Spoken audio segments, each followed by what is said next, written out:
At the start of the movie, a father-daughter duo climb up the Troll Hills in western Norway as a hobby. After they reach the top, the father, Tobias, tells his young daughter Nora about the folklore of the legendary trolls. Apparently, these mythical creatures wandered the earth several thousand years ago, but one day, they were cast into stone when they came into contact with sunlight. Tobias, a renowned folklorist, believes that trolls still wander around the mountains of Norway, and his daughter is fascinated by it. Fast forward 20 years into the future, Nora has outgrown her belief in magic and has instead turned to science. Now she works as a paleontologist. After working for almost 6 months at an archaeological site, she finally discovers a mysterious fossil. Elated that her hard work finally paid off, Nora celebrates her recent finding with her team. In the nearby Dovre Mountains, rapid construction is taking place to build a metro station. The workers are busy drilling into the mountain and setting up explosives to create a passageway for the project. Meanwhile, a crowd of activists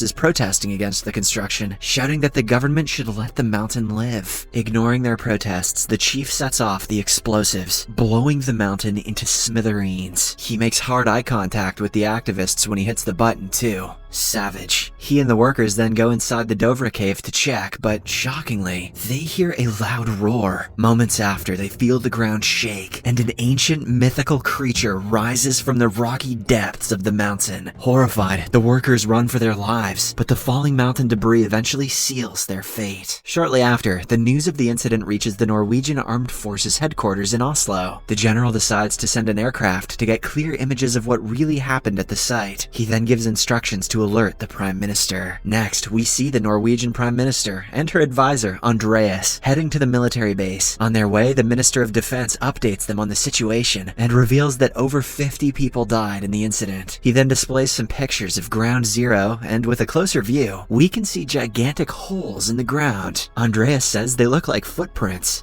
but he's not qualified to have an opinion. Meanwhile, Nora is still celebrating with her colleagues on the occasion of her groundbreaking discovery. She begins to give a speech, but suddenly, a military helicopter arrives. Then a soldier comes out and tells Nora that she's been summoned by the Prime Minister in Oslo. Wasting no time, she gets on the chopper and heads towards the military base. After her arrival, she is escorted by Andreas to a room full of government officials. Nora joins them as they discuss the current situation. The officials presume that the destruction was caused by some kind of gas, but Nora says otherwise. After reviewing the footprint image closely, she suspects it could be a prehistoric animal that has risen from the mountains. Andreas says it could be supernatural, but he's not qualified to have an opinion. However, the government officials simply mock Nora, stating that this isn't one of her fossil research cases. They also rule out the possibility of an animal being behind all of this. Just then, Sigrid, a computer genius who also works for the Norwegian Armed Forces, barges in and tells the group that she has managed to retrieve a video from the incident. When she plays it, the officials notice an approximately 150-foot tall figure coming out of the Dovre cave. This finally convinces them that something colossal, probably a monster, has arrived in Norway. Elsewhere, in a remote area called Lesja, an elderly couple sits for afternoon tea when they hear a distant roar. Soon after, their table begins shaking, causing the nearby utensils to fall off. The couple thinks it is an earthquake, so they quickly hide under their safety vault. Once everything is settled down, they leave the vault, only to find their house shattered and torn into debris. Meanwhile, Nora tells the Prime Minister that she is ready to look into the Dovre incident. The other officials agree, and she is assigned as a scientific advisor. After the meeting, the PM's advisor, Andreas, informs Nora about the Lesja incident, and the two quickly fly a chopper to the site. During their flight, they have a bit of small talk. Andreas properly introduces himself, and then asks Nora why she became a paleontologist. The latter replies that she has always loved nature, ever since she was a child. She also shares that her father, Tobias, was a folklore expert, but he eventually lost touch with reality as his beliefs went too far. At one point, his condition became so bad that he had to be admitted to a hospital. Andreas then confides in Nora that he always wanted to be a writer, and that he's working on a story about a monk that rips his own head off and throws it at enemies to bite them, and I honestly just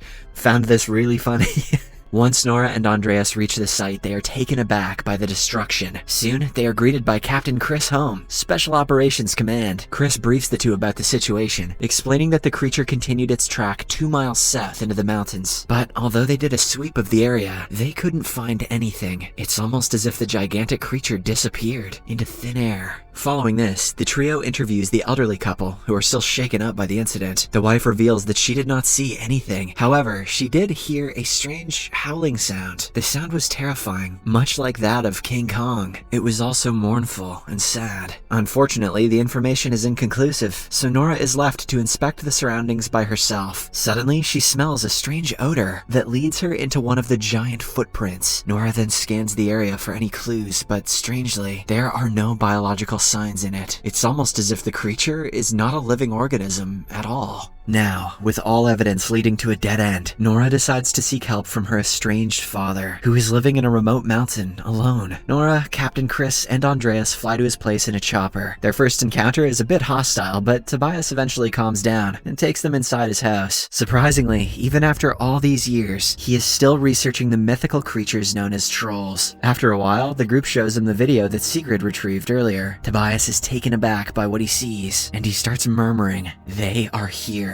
Confused, Nora wants a scientific explanation, not just some folklore, to find a solution to whatever they are dealing with. "Daddy, stop talking about trolls and tell me about this troll." However, Tobias stands with his theory and explains that the trolls went extinct because of the Christianization of Norway. He adds that he was about to reveal the truth until he was belittled as a maniac. He then grabs his bag and says that they are going on an adventure. Next, we see Nora, her colleagues, and Tobias flying on a chopper to a certain site. After a while, they arrive at the said site, and Tobias eagerly begins to look around the surroundings. He notices that the topography has been completely changed. Meanwhile, Nora gets a whiff of the same strange smell, which she calls hypernature. I have no idea what she means by this, and it's never explained, so that's that. As she scans around the place, suddenly, she sees a large figure waking up behind her. It is the mammoth troll that has camouflaged himself to blend in with his surroundings. Andreas and the others also notice this and quickly start the chopper. Fortunately, the group escapes in the nick of time. Dude, that troll has a tail. Once they reach a safe location, they go live on the internet and show the video to the government officials in Oslo. Now, everyone is bound to believe that the trolls are real. Shortly after, the Prime Minister arranges for a military operation led by Captain Chris. Soon, hundreds of soldiers gather around with the best artillery in the country and prepare to take down the giant. As they prepare for the duel, Tobias and Nora have a heartwarming father-daughter moment, bonding for the first time in years. And meanwhile, Andreas tells Captain Chris that he knows all about army gear because he plays Call of Duty. Then, the troll arrives, and the military goes buck wild. However, despite their best efforts, the troll doesn't seem to be affected at all. He appears to have regeneration powers, and can also smell the blood in his victims. After killing one of the soldiers, Tobias stands up and attempts to calm the creature down. Arms outstretched, he seems to be successful. Initially. At the same time, another vehicle arrives and pummels the troll with several bullets. As it turns and squashes the people inside, Tobias is inadvertently thwacked with the troll's tail, sending him flying and crashing to the ground. He tries to say something to Nora, but sadly passes away before he can elaborate on his words. That night, a devastated Nora goes through her father's journal, trying to figure out how to stop the troll, or at least understand him better. After hours of reading, she learns that the trolls used to throw boulders at churches, as they hated the sound of bells. Later, she shares the information with the officials, claiming that they have to think out of the box. The Minister of Defense doesn't want to move forward with such a far-fetched, superstitious plan, but since they have no better option, the General and the Prime Minister give her the green light. In the next scene, we see 4 military helicopters, each attached with a large church bell, moving towards the troll. The plan appears to work at first, and the troll becomes visibly weak, but after a while, he gets used to it and destroys most of the choppers. With this, Nora's idea of attacking the monster with church bells fails spectacularly, causing even more massacre and destruction. However, the troll does save a small child from his imminent demise, showcasing once again that the beast appears to feel emotions begins. To make matters worse, at this point, news outlets from around the world have picked up the story and are broadcasting it. In the aftermath, the Prime Minister gives a speech on TV to try and calm the nation. At first, she apologizes for her cabinet's incompetence and then declares a state of emergency. She also urges the residents of Oslo and other surrounding areas to immediately evacuate, as for some reason the troll appears to be headed straight for the capital. Meanwhile, due to her failure, Nora loses her seat at the table. On the other hand, Andreas learns that the government plans to bomb Oslo in hopes of destroying the troll. He has some thoughts on this, but he's still not qualified to have an opinion, so he resigns from his position. Both Nora and Andreas then leave the headquarters. In no time, thousands of people start queuing up to leave the city. Andreas and Nora are also among them. The latter is still gutted that she couldn't find a solution to the troll problem and decides to take one last look at her father's journal. Lo and behold, she finds a clue. She notices the word Sinding written multiple times in the journal. Andreas tells her that Sinding is actually a prince living in the royal palace in Oslo. How did Nora not know about that? He apparently is one of the wealthiest guys in the country. Hearing this, Nora insists that they turn the car around and head back, believing a clue lies in the royal palace in Oslo. After a while, they arrive at the palace and meet Rikard Sinding, who also appears to be waiting for them. Then, he takes them inside and finally reveals the truth about the trolls of Norway. As it turns out, Tobias was right all along. These mythical creatures actually used to walk the country's lands. At the palace, Nora and Andreas are taken deep into the underground tunnels, where Sinding reveals that he and the other officials destroyed Tobias's life in order to protect their secret. When Nora's dad got too close to the truth, Sinding himself arranged for the old man to be committed to a mental health hospital to protect the secret. And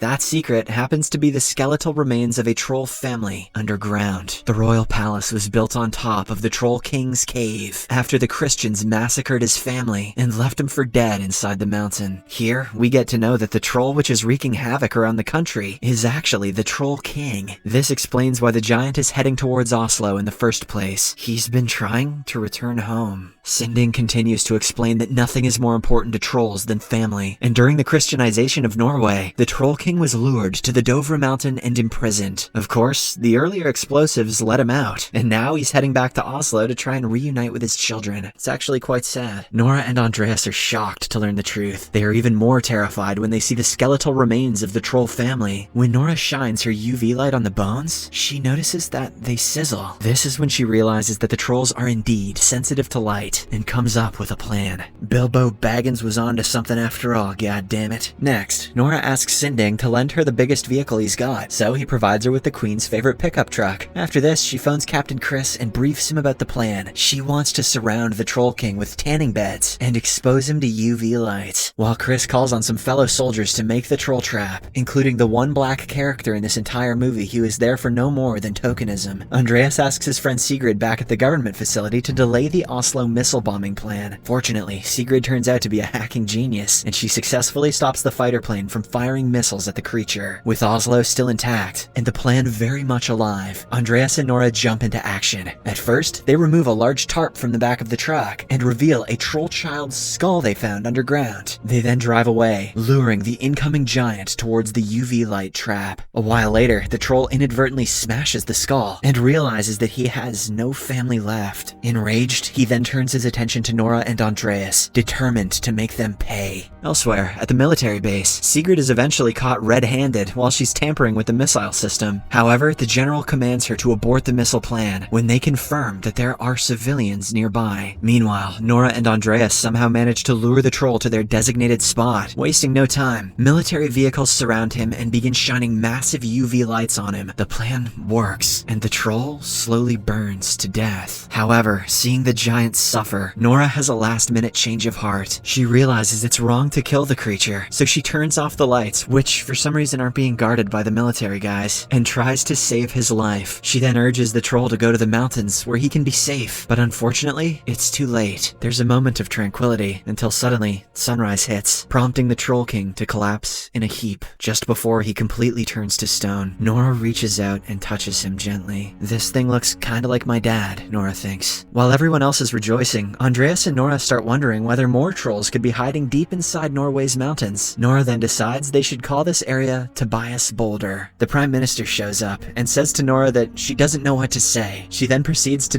do exactly that. She literally says nothing to our hero. In the final scene, the movie jumps over to Dovre Mountain, where we can see a whole bunch of stones move. Suddenly, another troll rises from the rubble, ready to unleash hell on the people of Norway. Look out, boys! It's troll time! Subscribe for more videos like this, turn on notifications, and leave a like to help the channel out. Thank you for watching.